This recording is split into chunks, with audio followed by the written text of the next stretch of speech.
Belakangan ini ada sesuatu yang berubah dalam diri Emran. Perasaan yang dulu ia sangkal kini perlahan menampakkan bentuknya.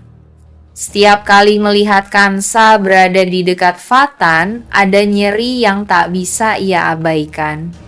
Bukan sekadar rasa tersaingi, melainkan luka yang muncul karena menyadari ia pernah menyia-nyiakan perempuan sebaik itu.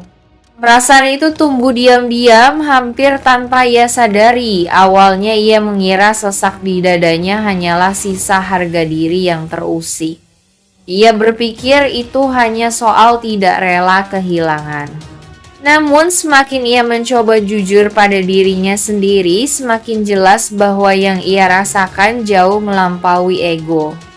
Ia mencintai Kansa. Ironisnya, kesadaran itu datang justru setelah ia hampir menghancurkan segalanya. Kini setiap senyum Kansa, senyum yang dulu jarang terlihat karena tekanan dan ketakutan membuat hatinya terasa runtuh.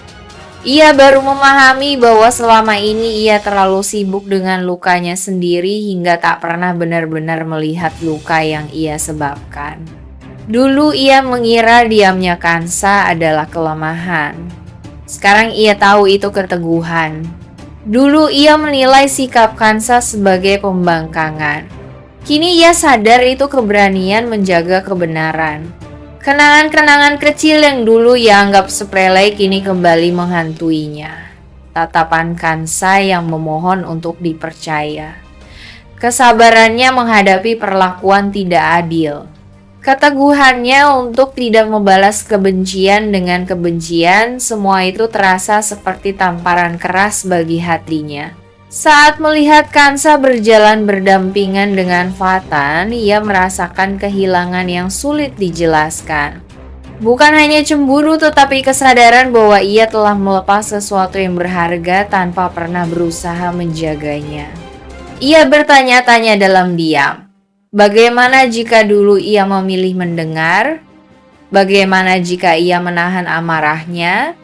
Bagaimana jika ia berdiri di sisi Kansa, bukan menjadi lawannya? Tak ada jawaban untuk pertanyaan-pertanyaan itu. Yang tersisa hanya penyesalan yang semakin dalam. Kini ia mengerti, obsesinya selama ini amarahnya ketika Kansa menjauh, keinginannya untuk terus mengendalikan bukan murni kebencian. Itu cinta yang terselubung ego dan dendam, hingga berubah menjadi sesuatu yang merusak. Melihat Kansa mulai menemukan ketenangan, Emran merasakan dua hal sekaligus. Ia lega karena perempuan itu akhirnya tidak lagi hidup dalam tekanan. Namun di saat yang sama ia hancur karena tahu ketenangan itu bukan lagi bersamanya. Cinta yang datang terlambat selalu terasa paling menyakitkan. Bukan karena tidak tulus, melainkan karena waktu telah bergerak terlalu jauh. Ia bisa saja mencoba memperjuangkan lagi, tetapi ia juga sadar bahwa memperjuangkan tanpa hak hanya akan mengulang kesalahan yang sama. Untuk pertama kalinya, ia dihadapkan pada pilihan yang tidak pernah ia pelajari sebelumnya. Bukan merebut, bukan memaksa, melainkan belajar merelakan. Dan bagi seseorang yang terbiasa mendapatkan apa yang ia inginkan, melepaskan adalah ujian terbesar. Sejak menyadari perasaannya, Emran mulai mencari cara agar tetap berada di sekitar Kansa. Ia tahu Kansa sering berada di kampus, dan ia tahu ada waktu-waktu ketika Fatan tidak mendampingi. Dari situlah ia menemukan celah kecil. Dengan alasan menemui Funi urusan sederhana yang sebenarnya bisa selesai lewat pesan, ia mulai sering datang ke kampus. Dari luar kehadirannya tampak wajar. Tidak ada yang bisa langsung menuduhnya memiliki niat tersembunyi. Namun di dalam hatinya tujuannya jelas. Ia ingin melihat Kansa, memastikan perempuan itu baik-baik saja, mendengar suaranya meski hanya dari kejauhan.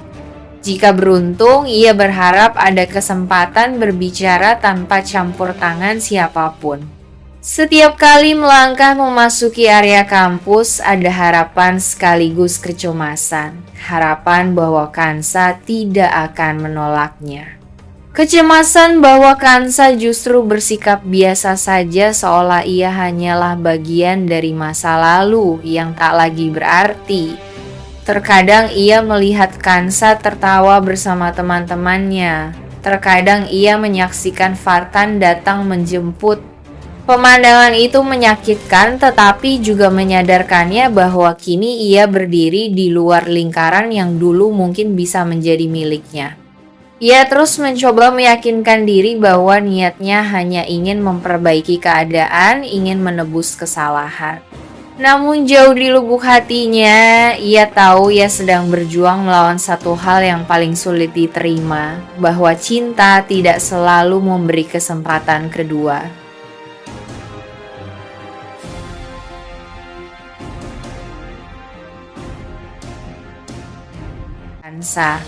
Kansa memang datang lebih dulu, berniat menunggu Fatan selesai bekerja.